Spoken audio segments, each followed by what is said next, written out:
Está bien, está bien. Así es. Sí, sí, porque también hay algunos futbolistas a los que no les gusta que les digan exfutbolistas. Como que siguen siendo futbolistas toda la vida. En Estados Unidos se le dice presidente por más que no esté en el cargo todo el tiempo. Toda la vida. Desde que es presidente hasta el día. Claro, es verdad, es verdad.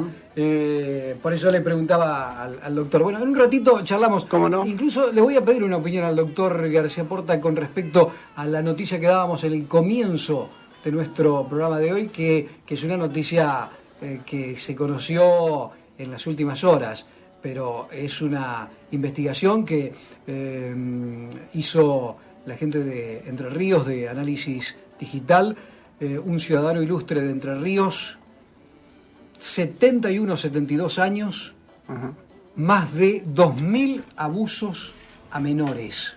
Nunca fue candidato a gobernador en Entre Ríos, nunca se lo había denunciado. Se llama Gustavo Rivas, es la noticia del momento, la noticia del día. Abogado, historiador, ex candidato a gobernador, denunciado por corrupción de menores y abusos durante 40 años. ¡Qué barbaridad! ¡Qué barbaridad! ¿No? ¿Y fue denunciado recién ahora? Ahora, recién ahora. ¿Y las víctimas nunca...? Bueno, de eso hablamos. Es todo un tema. Es todo un tema. Por eso quiero conocer la opinión. El doctor García Porta está con nosotros. ¿Cuántos temas en este día? Cierto. Pero realmente, bueno, es una noticia aparentemente, bueno, estaba en Venezuela y el gobierno de Maduro, bueno... la dimensión de lo que es una dictadura, ¿no? Tremendo. La de Venezuela, es terrible. Tremendo porque, bueno, estos hechos, indudablemente que no hacen más que hablar justamente de este tema, de lo que se viene hablando, de cómo están las cosas en Venezuela. La noticia es que deportan a la nata de Venezuela. Ya vamos seguramente a ampliar esta información en cuanto a las características de lo que ha ocurrido en Venezuela. Tenemos un poquito de audio en este momento como para escuchar lo que estaría ocurriendo. Si tenemos el audio de TN, por ahí podemos enterarnos. Recuerdo mal, Sótano, a un segundo subsuelo. A un segundo con Nico Iñazqui. Exactamente, y además estaba con todo el equipo. Todo el equipo. Están recordando una situación anterior que también había vivido lo que había ido a hacer especialmente para una cobertura de elecciones y todo lo que enmarcaba esas elecciones en Venezuela. En esas circunstancias, y después de haber recibido unas extrañas amenazas antes, le pasaba esto a Jorge Lanata. En ese momento, por diferencia en los tickets de viaje, nuestro compañero Javier Lozano y quien les habla, teníamos que irnos 1 o 2 días después. Es ahí cuando nos llaman muy preocupados diciendo qué pasó con Jorge Lanata. Y ahí es donde supimos la totalidad de la historia y poco después lo veíamos a Jorge y Jorge podía hablar por teléfono con su familia y con las autoridades del canal. Muy bien, Pepe, vamos a intentar, estamos ya en tratativas para comunicarnos con el embajador argentino en Venezuela porque queremos saber cuál es la situación no solamente de Jorge Lanata, sino también del equipo que está con Jorge allí, que viajaron desde Buenos Aires para realizar esta cobertura. Lo que sabemos hasta ahora es que por lo menos Jorge ha sido expulsado del país. Vamos a intentar comunicarnos con el embajador y ahora nos vamos a una pausa, ya venimos. Bueno, ahí está la situación planteada. Es noticia. Otra que noticia, ha sido tremendo. Deportado de Venezuela Bueno, Jorge Lanata. Y es la dictadura, no hay derechos individuales, no hay libertad, no hay nada. O sea, todas las garantías y derechos constitucionales no existen en Venezuela. Eso es la dictadura, es tremendo. Vamos a esperar más novedades, pero es indudablemente la noticia del momento. Otra de las noticias del día, y que también seguramente puede merecer algún comentario del doctor García Porta, aquí entre nosotros, es que el hijastro del policía Pablo Cejas ha sido imputado esta mañana en tribunales. La fiscal Martí le atribuyó 4 hechos, de los cuales uno ocurrió en mayo de este año, donde habría efectuado disparos junto con su padrastro a una vivienda de José Doldán al 5800. ¿Qué caso este? Sí, realmente.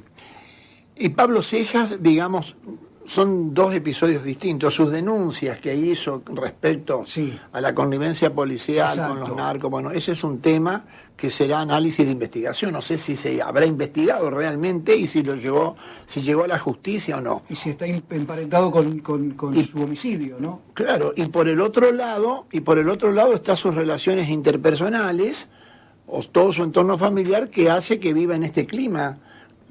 Este hijastro con varios antecedentes penales y ahora detenido, hace que también haya habido ahí un conflicto familiar, un conflicto personal, en la cual estaban, digamos, en el mundo del delito.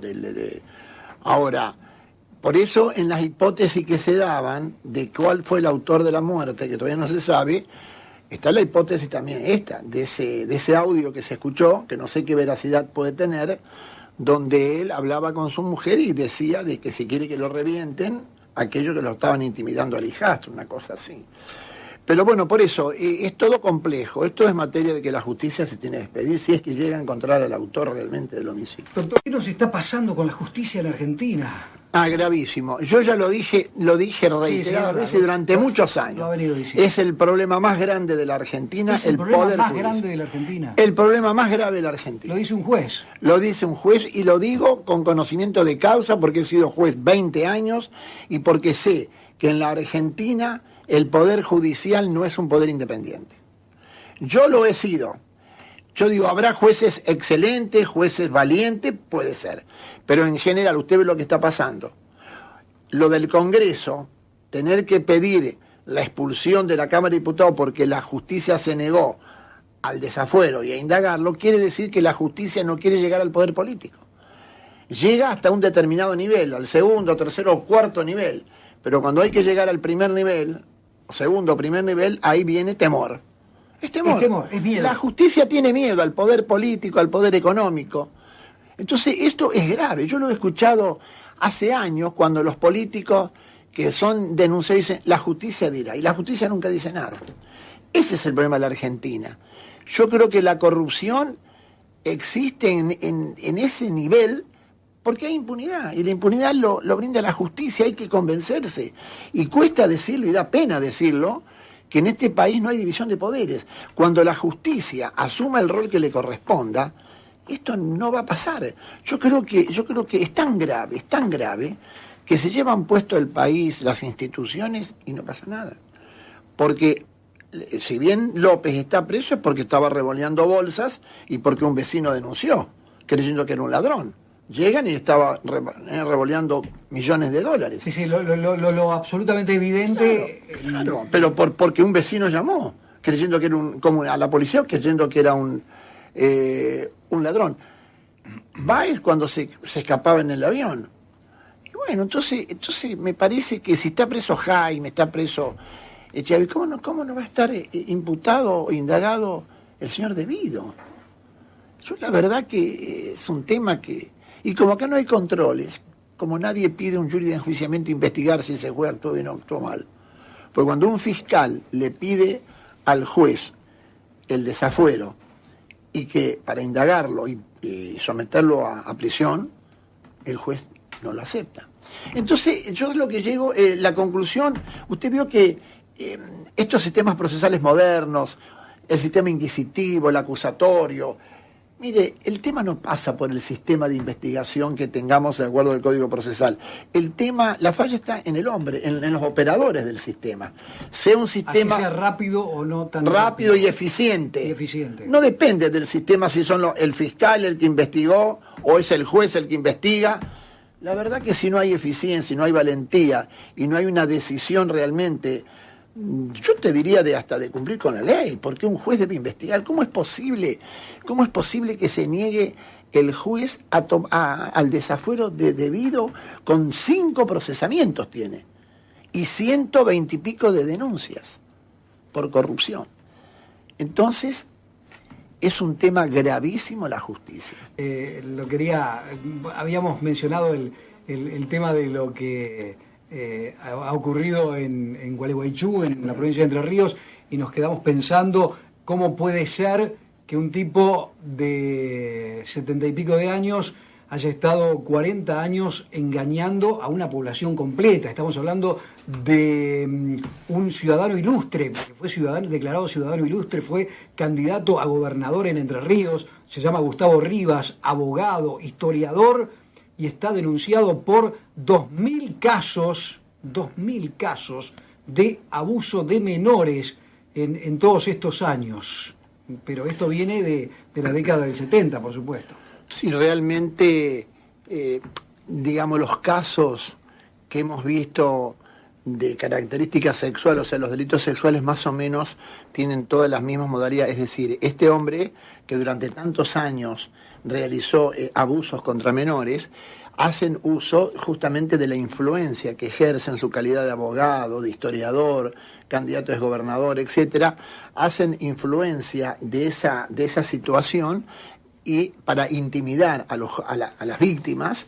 No sé qué edad podrían haber tenido las víctimas. Y se habla de chicos de 15, 16 años fundamentalmente. Bueno, por eso, o sea, intimidar, está la intimidación que... Los hacía debutar, nos decía Daniel Enz, el periodista que habló con nosotros hoy en el comienzo del programa, que es el investigador de todo esto, el que saca a la luz al tema, nos contaba justamente de la personalidad de este señor, ¿no? Que ahora dice que el 95% de lo que se le denuncia no es real. Dice él. Dice encima, o sea que él reconoce un 5% encima. Una barbaridad.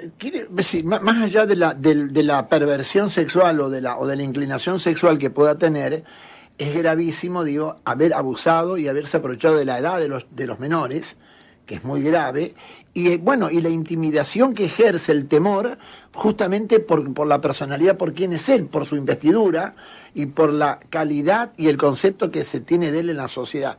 Entonces, a tal punto que los adolescentes se atemorizan y no cuentan a sus padres lo que les está pasando. Ahí está el tema. Claro, el no contar a los padres o a la persona que ejerce... Esto puede llegar a ser ahora una catarata de testimonios. Claro, de testimonios, y no sé, pero ¿llegó a la justicia ya o no? Y está llegando ya, hoy hicieron allanamiento desde las 11 de la mañana. Entonces sí, claro. Sí. Ahora, desde realmente... las 11 de la mañana que están allanando la casa, han encontrado incluso videos VHS, bueno, cosas que lo incriminarían aún más a este abogado de Gualeguaychú. Te imaginas cómo está Gualeguaychú conmovida, ¿no? Claro, que es una localidad relativamente chica. No sé cómo no pudo haberse las víctimas o los familiares no se filtra enterado en tanto tiempo. O el comportamiento de los menores por sus padres. No sé cómo no se pasaron tantos años sin que esto haya salido a la luz.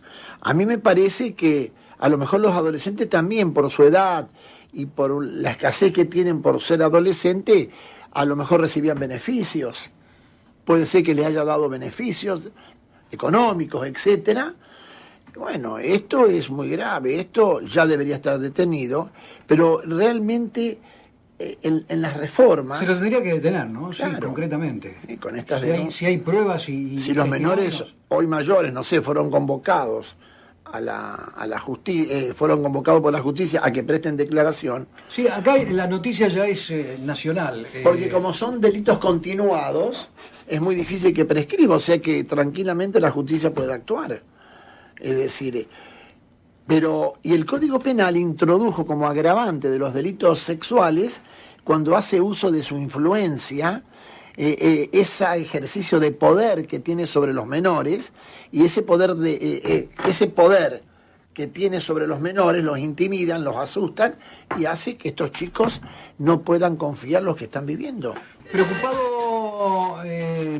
doctor García Porta, por el tema de la situación en los barrios, la inseguridad en los barrios de Santa Fe. Sí, yo estoy muy preocupado porque esto, viste, que es un problema histórico. Yo creo que hacen falta una política pública de prevención mucho más eficaz, ¿no? Yo siempre dije que no está... A ver, no sé si unos minutos me permitís. Tengo 2 minutitos. Porque el tema de la prevención, si bien básicamente es una función que corresponde exclusivamente a la policía, pero también es cierto que no es una verdad absoluta, porque si de la prevención surgen datos de la posible comisión de un delito, como puede ser el acopio de armas, como puede ser el refugio de delincuentes, y cuando acuden a la justicia para pedir allanamientos en forma fundada de que hay que actuar y la justicia se lo niega, entonces mientras más separado esté la justicia de las fuerzas policiales, mayor va a ser la inseguridad. Si bien las fuerzas por la policía hay que ser controlada, tienen que ser controladas, pero también es cierto que la policía es la que conoce la vida, la calle. Entonces, si la justicia no escucha a la policía, no le da o no le permite escuchar o darle o atender los datos que la policía recoge de su tarea investigativa, etcétera, estamos mal. Entonces ahí están los delitos. ¿Escribió historias usted de su paso por la justicia? Tengo ganas, tengo ganas. Bueno, porque le iba a decir de que justamente en un próximo encuentro relatemos algunas, no digo anécdotas, pero situaciones vividas que nos puedan servir para hoy. ¿Cómo no? Pero de paso está relacionado con la pregunta, porque sería interesante conocer sus experiencias en un libro. Porque, estaría bueno. Porque yo creo que no es tan así. Está bien, ese es el, digamos, el caballito de batalla de los jueces, ¿no? Es la policía la responsable de todo. Lo que pasa en la calle es la policía. Pero cuando la policía acude al juez o al fiscal y dice, mire, tengo estos datos, en tal lugar hay un acopio, en tal lugar se vende droga, en tal... No, la policía no, la justicia no da los recaudos legales. Entonces, cuanto mayor, vuelvo a repetir, mayor es la separación entre justicia y policía, estamos mal. Doctor, muchas gracias, un gusto como siempre. El doctor García Porta con nosotros aquí también en el día de hoy.